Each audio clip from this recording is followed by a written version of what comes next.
भाभी देवर की रोमांटिक कहानी। मीरा भाभी मेरे बड़े भाई की पत्नी थी। हमारे बीच हमेशा एक अलग सा अपनापन रहेगा। वो मेरे लिए गरम चाय पकाएं और मैं उनकी छोटी छोटी मदद करता हूँ। उस दिन सीजन भी कुछ और ही था। हवा में ठंडक और बारिश की मीठी मह। मीरा भाभी, अजय जरा ये कपड़े पकड़ो। सब मैंने हाथ के कपड़े पहने। कपड़े पहनने के बैग पर उनकी उंगलियां मेरी तरफ से छू गईं। एक प्रभाव साकरन और दिल जैसा तेज देखने लगा। बिगने से उनका आंचल कंधे से नीचे उतरकर थोड़ा सा सरक गया। मैंने नजरें झुकाईं, पर मन तो जहां जहां गया था। तेज बारिश हुई तो हम दोनों आंगन में चले गए। बिजली चमकी तो वो मेरे करीब आ गया। उनके बालों से पानी की बौछारें मेरे गॉल पर गिरी। मीरा भाभी, डर लग रहा है, मैंने देवी से कहा। मैं हूं न। उस पल हमारे बीच की दूरी जैसे खत्म हो गई। आंखों से ही हजारों बातें हो गईं। हमारे कदमों की आहट को सिर्फ बारिश ने सुना, और उस दिन की याद आज भी मेरे दिल में सावन की पहली बूंद की तरह ताजा है। मीरा भाभी और मेरे बीच का रिश्ता हमेशा अपनापन भरा था, लेकिन उस सावन की बारिश में कुछ बदल गया था। भाभी की मुस्कान में उस दिन एक अजीब सी मिठास थी, और मेरी नजरों में पहली बार उनके लिए कुछ ऐसा था जो बिल्कुल भी पसंद नहीं था। मोहब्बत भी थी। मैं रात भर सो नहीं पाया। बाहर बारिश हो रही थी और मैं सोच रहा था, क्या भाभी ने भी महसूस किया जो मैंने। अगले दिन सुबह वो रसोई में खड़ी थी, गुलाबी सूट में, नारियल पर छोटी सी बिंदी और हाथ में चाय का प्याला। मीरा भाभी, अजय चाय ले लो, ठंड लगेगी। मैंने प्याला लेते हुए उनकी आंखों में देखा। वो पल भर के लिए नजर झुकाएं। हम दोनों के बीच एक अजीब सी मछली थी, जैसे हम दोनों कुछ कहना चाहते थे लेकिन शब्द गम थे। दिन बतेते गए। अब मैं रेस्तरां में अपने पास जाने के लिए लगा। वो भी मेरी बातों का इंतजार करने लगी थी। कभी किसी की मेज पर, कभी कपड़े सुखाते वक्त हमारी नजरें चमचमाते और फिर दोस्ती की झलकियां। एक दिन घर में कोई नहीं था। भाई ऑफिस गए थे और बाकी परिवार गांव में छत पर था, किताब पढ़ रहा था। भाभी ने कहा, मीरा भाभी, तुम यहाँ अकेली क्या कर रही हो? मैंने चित्रांकन करता ने कहा, तुम आगे तो अब अकेले नहीं। वो हंसी मजाक करते थे, लेकिन उनकी हंसी में झिक भी थी। उस दिन हवा में बारिश का महज नहीं, मोहब्बत का एहसास भी था।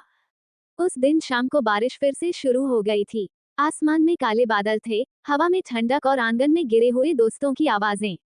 भाई अब भी ऑफिस में थे और घर में बस मैं और मीरा भाभी। मैं कमरे में था, तभी भाभी ने दरवाजे से झांक कर कहा, मीरा भाभी, अजय चाय बना दूं? मैंने चित्रांकन करता ने कहा, अगर आपके हाथ की हो तो हर दिन पी सकते हैं। वो पुरानी मूर्तियां सी और किचन में चली गईं। कुछ देर बाद वो ट्रे में 2 कप लेकर आए। जब चाय का प्याला मेरे हाथ में रखा तो उनकी अंगुलियां फिर से मेरे नाम से छू गईं। और इस बार हमने नजरें नहीं चुराईं। बाहर बिजली कड़की तो वो पास आ गया। उनकी आंखों में डर नहीं था, बल्कि जैसे कोई छुपे हुए सवाल हुआ था। मैं, भाभी, एक बात पूछो? मीरा भाभी, क्या? अगर मैं कहूँ कि मैं तुम्हें देख नहीं पाऊंगा तो? चुप। वो घूम रही थी, लेकिन उनका अंतिम बोल रही थी। मेरे करीब आते ही उनकी सांसों का उद्गार आंदोलित तेज हो गया। मैंने उनका हाथ पकड़ लिया। मीरा भाभी, धीमे स्वर में, अजय, ये ठीक नहीं है। मैं, दिल की बातों में ठीक और गलत नहीं होता, बस सच होता है। एक पल के लिए उसने झुककर देखा, फिर धीरे से कहा, मीरा भाभी, ये सच है कि मुझे भी यही आदत पड़ी है। उस पल हमारे बीच की सारी दूरियां मिट गईं। बाहर बारिश हो रही थी और अंदर मोहब्बत का पहला इजहार। इजहार के बाद एक अजीब सी मछली थी, लेकिन वो लिल नहीं, दोस्त थी। मीरा भाभी अब भी मेरे हाथ को थामे खड़ी थीं। बाहर तेज बारिश हो रही थी। विंडो से अति जीवंत हवा में उनके व्यवसाय का पल्लू फ्लाउका मेरे चेहरे को छू रहा था। मैंने उनकी आंखों में देखा। वो नजर अब झिझकी नहीं हुई थी, बल्कि जैसे खुद को मेरे दोस्त कर रही थी। मैं दाढ़ी से, ये पल बस हमारा है, मीरा भाभी, और ये पल कभी खत्म न हो। हम विंडो के पास थे और मैंने उन्हें अपनी स्टॉक में भर लिया। उनके अजीब बालों की तरह सारी दुनिया खो गई। वो मेरा सीना मेरे का और क्लोज आ गया। हमारी त्वचा पर गिर रही थी, लेकिन हमारे दिल की तस्वीरें भी तेज थीं। उस पल किसी दूसरे का नाम नहीं था, बस एक सच्ची चाहत थी जो हम दोनों ने महसूस की थी। उनकी सांसें मेरे गले के पास गर्माहट दे रही थीं। मैंने उनके कान में धीरे से कहा, मीरा, अब तुम मेरी आदत नहीं, मेरी बर्बाद हो गई। वो मुस्कुराएं और पहली बार बिना कुछ कहे अपना सिर मेरे कंधे पर रख दिया। उस बारिश में हम बस एक दूसरे को महसूस करते थे, जैसे वक्त वो हो गया। उस रात बारिश थमने का नाम नहीं ले रही थी। कमरे में विशाल रोशनी जल रही थी और बाहर की खिड़की से बारिश की तपिश का आवाहन दे रही थी। मीरा भाभी घर के पास, खुले बाल और आंखों में वो मलामा जो सिर्फ बारिश की नहीं थी।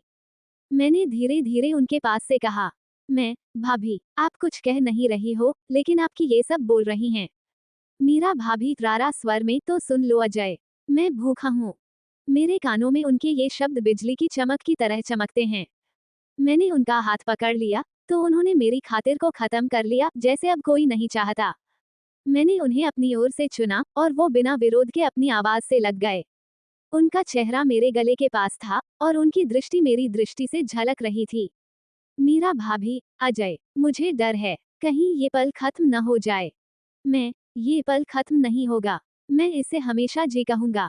मैंने उनके चेहरे को हाथों में लिया, उनकी आंखों में गहराई से देखा। और पहली बार हमारे मूड एक दूसरे से मिल गए। वो चुंबन न तेज थी, न धीमा, बस टुकड़े हमारे प्यार को खत्म कर दिया था। उस आलिंगन में जैसे हमने 7 साल की उम्र की दूरी को एक पल में खत्म कर दिया। बाहर सावन चल रहा था और अंदर हमारा दिल, हमारे बीच इजहार और पहला आलिंगन हो चुका था, लेकिन अब असली मुश्किल थी इन एहसासों को छुपाना। घर में सबके सामने हमें वैसे ही रहना था जैसे पहले, पर अकेले में हाल कुछ और हुआ। अब मैं सुबह सुबह प्रारंभिक गैजेट रसोई में चला गया, इसलिए कि मीरा भाभी वहां हूँ। वो चाय उदाहरण तो प्याला दिए कि या मेरी श्याम को छूना। उनकी आंखों में वो नारी चमकती हुई लड़की थी, जो पहले बस एक मासूमियत में छुपी रहती थी। एक दिन 2 में सब लोग सो रहे थे। मैं किताब लेकर ड्राइंग रूम में था, तीसरी भाभी आई। वुल्फ पीले रंग का सूट, खुले बाल और पिशाच पर गंजापन। मीरा भाभी, अजय, ये पढ़ाई कब तक चलती है? जब तक आप मुझे परेशान करना बंद नहीं करते। मीरा भाभी हंसकर, तो फिर मैं रोज आऊंगी, वो मेरे पास बैठ जाओ। मैंने उनकी तरफ देखा तो उन्होंने धीरे से मेरा हाथ अपने दुपट्टे के नीचे पकड़ लिया। दिल की झलक तेज हो गई। कहीं कोई देख न ले, लेकिन उसी डर में एक अजीब सा मजा था। मीरा भाभी, तुम्हारे पास मुझे लगता है मैं फिर से जवान हो गई हूँ। आपने कभी किताब नहीं बनाई है। मेरे लिए तो आप हमेशा सबसे खूबसूरत रहेंगी। उनकी ऐसी झलक सामने आई और उन्होंने मेरे कान में कहा, मीरा भाभी, आज रात छत पर बारिश का मजा साथ साथ। उस पल मेरा दिल सावन की पहली कोलोराडो की तरह फिर से बहुत बड़ा हो गया।